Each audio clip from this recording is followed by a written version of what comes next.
శబ్దాల గురించి మీరేమీ కంగారు పడకండి. గాలికి ఏవో పడిపోయి ఉంటాయి అంతే.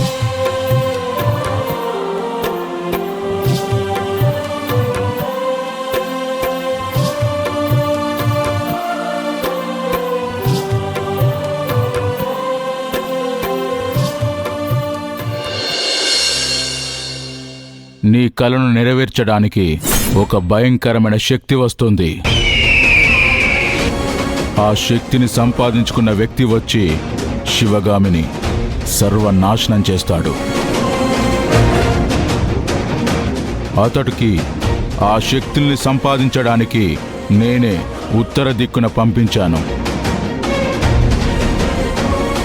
అతని మంత్రశక్తి ముందు దేవి కూడా ఏమీ చేయలేదు.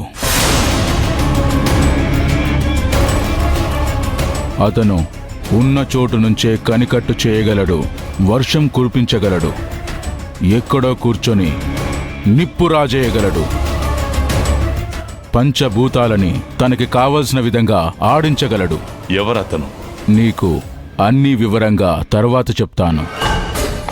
అతను నీకు బాగా పరిచయం ఉన్న వ్యక్తి, నీకు బాగా కావలసిన వ్యక్తి.